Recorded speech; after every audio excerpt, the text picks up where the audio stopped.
Hello everybody, and welcome to Tuesday the 5th of October, and your English lesson.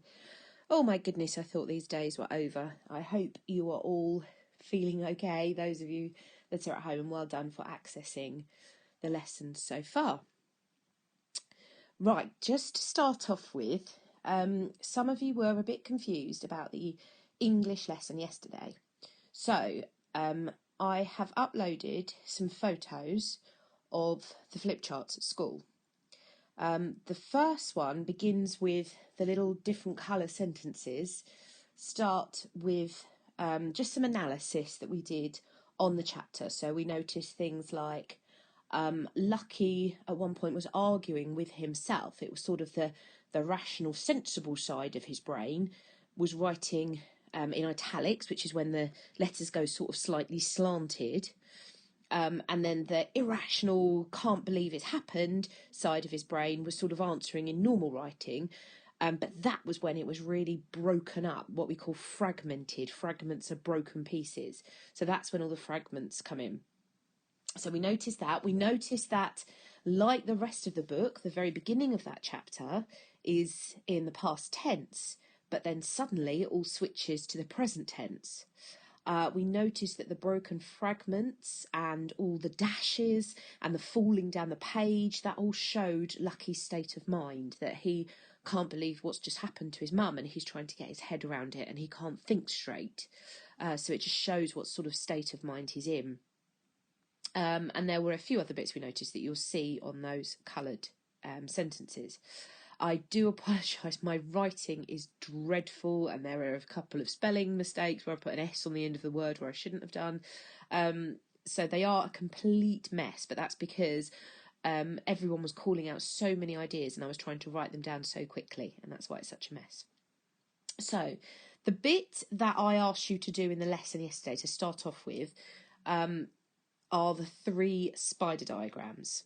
The first one are all about the actions, which I think is the red spider diagram underneath the different colour analysis. That's our brainstorms of lots and lots of different actions, action words that you could use. So types, they're normally, I think they're all verbs. You'll notice they're all in the present tense, the ing version. We'll talk more about the different types of present tense later in the year. But they're all the ing version of the verb. And that's because we're trying to keep in the same style as SF Said at this point, and he indeed is writing in the present tense. We then thought about a structure that he uses, which is something and something. So if you look at the next spider diagram, you'll see that we had ideas like in and out, or I can't remember what they were, but it was things like wailing and screaming, or we tried some alliteration, like I can't think of what any of them are at the moment because I haven't got the photos, but there are some there that have alliteration as well. And then we went to the third spider diagram, which was about body reactions. It's the one that just says body. So that was things like knees trembling, heart pounding. Just 2 words together that show a body reaction. I think we had things like mouth bleeding, knees buckling, things like that.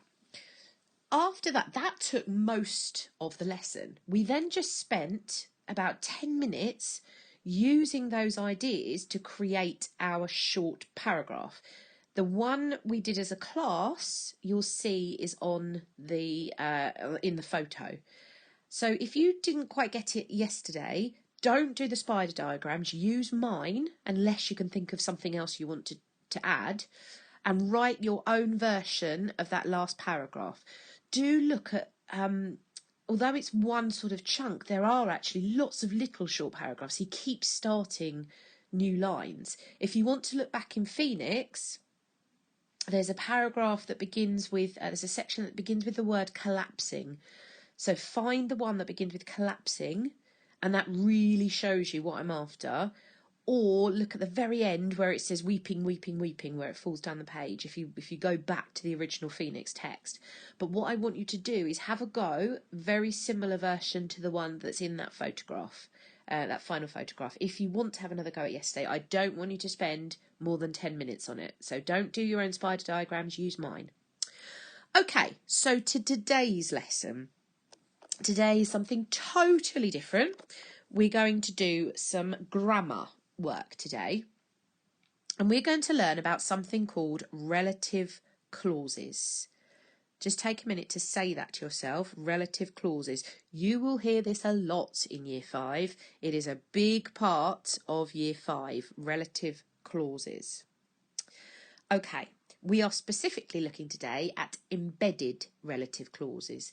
Embedded just means stuck in the middle, because relative clauses can be at the end, but we're going to stick them in the middle today, and that will make sense. So if something's embedded, it's in the middle. So it's a bit like the meat or the cheese or the filling in a sandwich. That's embedded in the bread. Okay, so think of it as the filling of your sandwich. That's what we're going to be working on today. So I'm hoping this next part is going to be a little bit of revision for you, but I'm going to explain it in maybe a slightly different way. I'm hoping you all know you have something called main clauses and subordinate clauses. The main clause makes sense by itself. It's a simple sentence and everything within it makes sense by itself. It can be on its own. A subordinate clause doesn't make sense by itself. You have to have a main clause in order for it to make sense. So it won't work on its own. So, for example, a subordinate clause would be something like, after eating his breakfast, and then it leaves you hanging. So that doesn't make sense on its own. But a main clause might be, Billy brushed his teeth. That does make sense on its own. So you need a main clause. Let me explain that in a different way. Here is, now my drawing is terrible, you know this. Here is a train. The first part of the train here, this is your engine. And then this is your carriage. Now, if you just had the carriage, that train would be going nowhere. It would not work. And that's because you must have the engine to drive it. That gives it the power. So if you just had a carriage, it would be still stationary. You can add a carriage to an engine, but you can't have a carriage on its own. You can have an engine on its own and not have the carriage, but you need an engine. So the engine, think of that as your main clause, the bit that makes sense by itself. It's also what we call the independent clause. You can have it on its own. The subordinate clause, the bit you can't have on its own, is the carriage, because it needs that engine. We might also call that the dependent clause. But main and subordinate are the ones we want you to think about. Now, in this diagram, the engine is at the start and the carriage is at the end, which means our main clause comes first and then our subordinate clause. So, here's an example. Lucky climbed on board the Sunfire after Frolics caught him. Can you just run your finger along the part that you think is the main clause? We know it comes first because the engine is first in the diagram, but where does it finish? Where does the main clause finish and the subordinate clause start? I'm hoping this is a bit of revision for you. Okay, I hope you realise that the main clause was this part here. Lucky climbed on board the Sunfire. That makes sense by itself. The subordinate clause, beginning with after, is the purple part. That does not make sense by its own. After Frolics caught him. That doesn't make sense on its own. Okay. The word after, by the way, is our sort of pivot word. It's called a conjunction, a subordinating conjunction, but we're not worrying about those today, just to let you know. Okay, so in this diagram, we've got the engine first, then the carriage. The main clause first, then the subordinate clause. But we could have it the other way around. We could have the carriage first and then the engine. You might have heard of these as fronted adverbials. So that would look like this. Same sentence, but I've swapped them around. After Frolics caught him, Lucky climbed on board the Sunfire. So this time our main clause is at the end. That's the bit that makes sense by itself. And our subordinate clause is here. There is one other difference, and that is this comma. So when the subordinate clause comes first, in other words, a fronted adverbial, you need the comma to split them up. You don't on here when the carriage is second, the subordinate clause is second. You do when the subordinate clause is first. After Frolics caught him, comma, Lucky climbed on board the Sunfire. Okay, we still haven't talked about relative clauses yet though, so let's get to that. Just before we do, just to show there are so many different combinations of carriages and engines, subordinate clauses, main clauses. So here we've got a subordinate clause after Frolics caught him with a comma. Then we've got our main clause, Lucky climbed on board the Sunfire. Then I've got another subordinate clause, whilst crying in despair. So I've got carriage, engine, carriage. Okay, there are loads. You could have engine, carriage, carriage. You could have carriage, carriage, engine, all sorts of things. But an embedded relative clause. A relative clause is another type of subordinate clause. It's a carriage. Okay, a relative clause is a subordinate clause. There are lots of different types. A fronted adverbial is another type. But a relative clause is a type of subordinate clause. And an embedded one looks like this. Just see if you can work out that diagram from my rubbish drawing. What do you think is going on? What I'm hoping you can see is that we've taken our main clause and we've chopped it in half. And then we've shoved the subordinate clause in the middle. So our main clause is broken up. And that is an embedded relative clause, almost, as long as it's got some other features as well, but we'll come on to those, because you can have this set up without it being a relative clause. There is a way to make it a relative clause, and I'll show you how. Okay, let's look at this main clause. This is an engine here at the moment. The Sunfire soared into the sky. Now, for an embedded relative clause, or any relative clause, the first thing we need to do is locate a noun. So I want you to look at that sentence. I'll help you in a second. Look at this sentence and see if you can find a noun. I'll give you a clue. There are two of them. Okay, bit of help if you need it. Nouns are persons or people, places, things, or an idea. They're called abstract nouns. Things like the word history or mystery or dream. Things that we can't touch, but they're things we've made up. Okay, have you found the two nouns? There they are. Sunfire, which is the name of the ship, and sky. Sunfire is also what we call a proper noun because it starts with a capital letter, so it's called a proper noun. So we have Sunfire, we have sky. Now, our embedded relative clause has to come after a noun. Because it's embedded, like a sandwich, I can't put it after this one. I can't put it here because then it wouldn't be in the middle. So I can't have that, can't do that, so get rid of that. So that means it's got to come here. That's the only place it can be if it's going to be embedded. It's got to come in the middle. Okay, so just look at that again. It's got to come after a noun, and if it's embedded, it can't be at the very end. It's got to be chopped somewhere in the middle. So I'm going to chop that sentence up, and this is what I've got. So I've now got a gap after the Sunfire, which I need to fill in, and that's where I'm going to put my relative clause. So have a look at what I'm going to fill in there. The Sunfire, which is the Axe's ship, soared into the sky.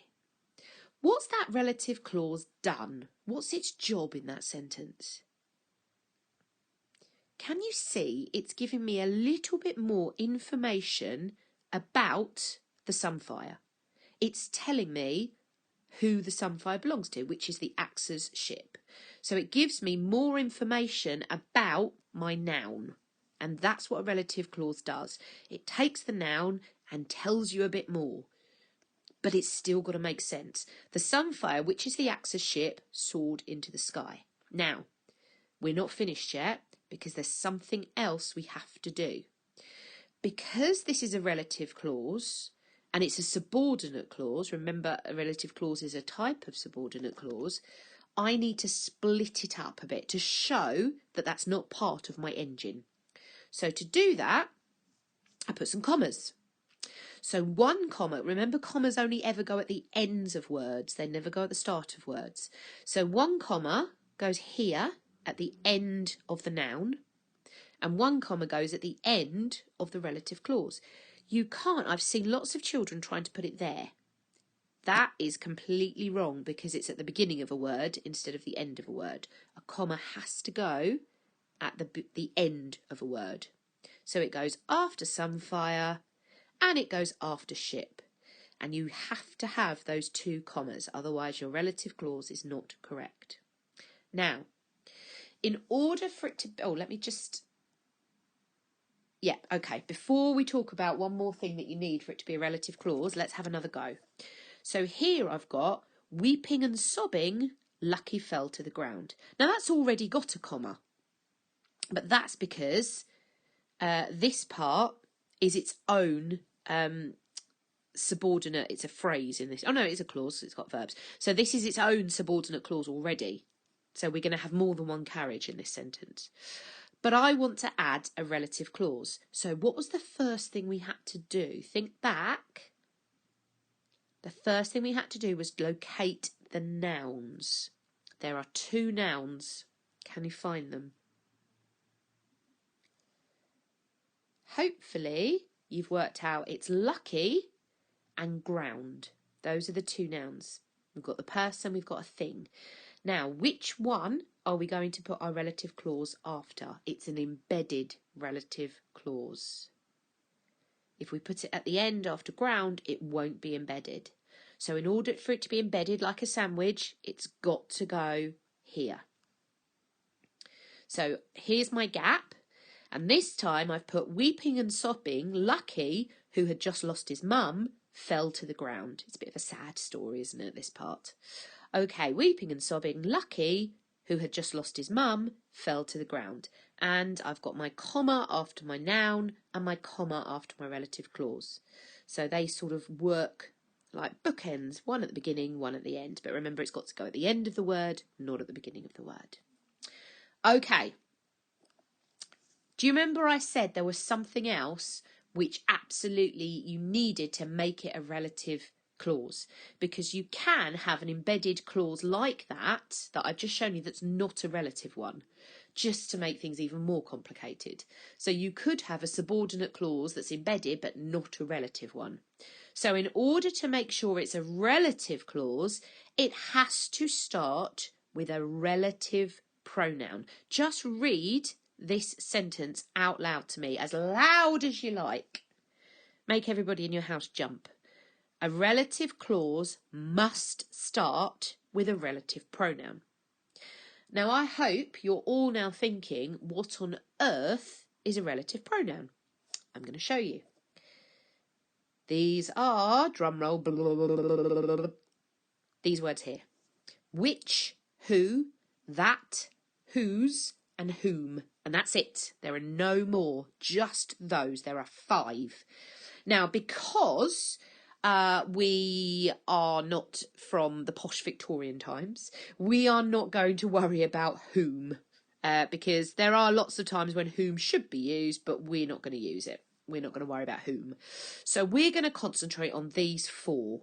Which, who, that, whose. Your relative clause that you're going to write must start with one of these 4 words. If you don't, it is not a relative clause.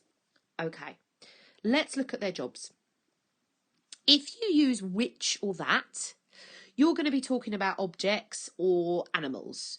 So you might say the table, which has 4 legs, is sitting in my dining room. You might say the car that has just taken off down the road got a speeding ticket. The cat, which ate all its dinner, went outside. So objects, animals. Animals we'll come back to because it does change a little bit. Who, whose, or that whom are about people. The man who walked to the park got there in time for tea. The man whose house had just been sold packed a suitcase. Do be careful with whose.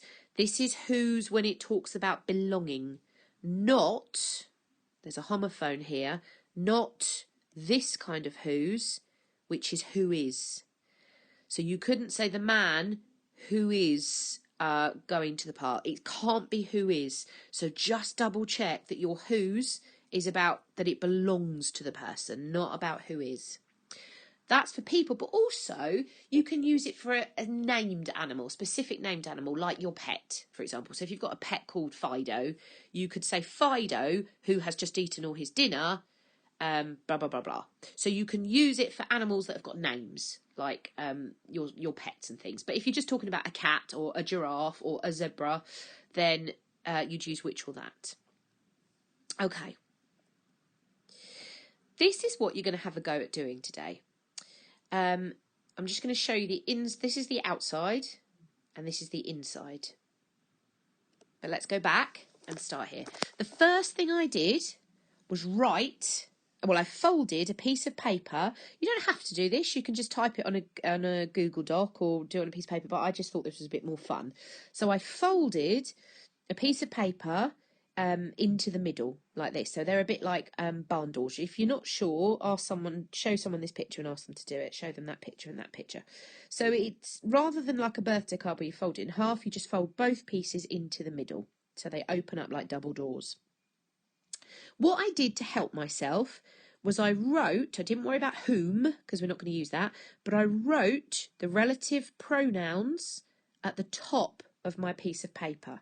I would suggest you do that because that will then remind you that you've got to use one. And I did the people ones on one side and the object ones on the other side. I would very strongly suggest you do that. The next thing I did was across the front, over both sides, I wrote my main clause, my engine, the bit that makes sense on its own. But I stopped when I got to a noun. So you can see my noun in this first one is car, then I've got man, then I've got sunfire, and then I've got lucky. I forgot to underline sunfire and lucky. Then what I started doing until I forgot was underlined it in whether it was an object or a person, so I knew which relative clause to use or to choose from. So the large car drove down the road. Slowly, an old man hobbled down the street. After landing on the sunfire, Lucky curled into a ball and wept. This one's interesting. After landing on the sunfire, Lucky curled into a ball and wept. You'll notice there's a very slight difference between these two. Okay, so when I had my main clauses, I checked that I started with a capital letter. I checked that I'd ended with a full stop. I checked that all my proper nouns, that's names, had capitals, Lucky and Sunfire in this case, because it's the name of the ship. Then I thought, right, what extra piece of information do I want to add about the noun? So look at sentence 1. My noun is car. It's still got to make sense within the sentence. So I need to give my reader a little bit more information about that car. So I went for the large car, which was red, drove down the road. I then did my final thing, which was to put my comma after my noun and my comma at the end of the relative clause. Second one, slowly an old man hobbled down the street. Okay, I need to give a little bit more information about man. Now, man is a person, so I'm going to use either who or whose. Whose if something's belonging to him, who if it's not. So slowly an old man who carried a walking stick hobbled down the street. Everything still makes sense. Then I put my comma after man and my comma after stick. Next one. After landing on the Sunfire, Lucky curled into a ball and wept. So I stopped at Sunfire, which is a noun. So I need to give a little bit more information about the Sunfire. So I did, which was the alien's ship. After landing on the Sunfire, which was the alien ship, Lucky curled into a ball and wept. And then I put my comma after Sunfire, my comma after ship. This time I did exactly the same sentence, but I broke it after Lucky, which is also a noun. So I gave myself one extra word, but that was a different noun. So this time, rather than giving a bit of extra information about Sunfire, I'm giving a bit of extra information about Lucky, and it does make a difference. So this time I've got, after landing on the Sunfire, Lucky, whose heart was broken, curled into a ball and wept. So here, the extra piece of information, the relative clause, was about the Sunfire. Here, it's about Lucky. So I want you to have a go. Your success criteria today is this. Make sure everything begins with a capital letter and ends with a full stop. Capital letters for names. Your main clause makes sense on its own. That is this part, the outside. You've broken it as a noun, so make sure here you've got the noun. If you struggle with that, do what we did right at the start. Write the whole sentence out separately, find the nouns, circle the nouns, and then you know where you're going to break it. Because when you're doing it like this, you might not know how far you're going to get in your sentence until you get to a noun. So you might just want to scribble on a piece of paper, scribble out the sentence first, circle the noun, and then you know how much to write on this side and how much to write on this side. So that's a really good piece of advice. Scribble it out on a piece of paper first, circle your noun, and then split it like this. But you don't have to lay it out like this at all. You can just write them on a Google Doc if you want to. Okay. You must have a relative pronoun. If you do not have one of these green words, it is not a relative clause. And today is all about relative clauses, which is, remember, a type of subordinate clause. So if you don't have who, whose, which or that, or whom, if you're feeling very posh, you are not going to have relative clauses. So you have to double check that. Double check you've got your commas either side. Make sure they're going at the ends of the words. And then go back and read the entire sentence to check it makes sense. Okay, so check it makes sense when it's just the main clause, but also check it makes sense at the end as well. Read it out loud. Does it make sense? Okay, I would suggest you either leave up this page while you're doing your work, or possibly one of these two pages when you're doing your work, just to remind you of what you're doing. Okay, you can do it on a piece of paper and take a photo of it. You can ignore the double doors and just write it out into a Google Doc. You can do your sentence on a scrap piece of paper, find the nouns and then put it into the barn doors. It is up to you. But have a go at writing.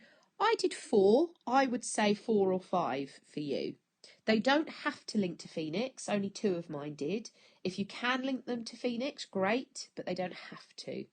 Okay, so just have a go at writing. I just completely made up the large car drove down the road and slowly an old man hobbled down the street. Completely made those up. So anything you like. Don't spend ages going, oh, I don't know what to write. Okay, also have a go again at yesterday's work if you want to. No more than 10 minutes on that though. And I look forward to seeing your examples. Okay, guys, I hope you feel better soon if you're feeling poorly.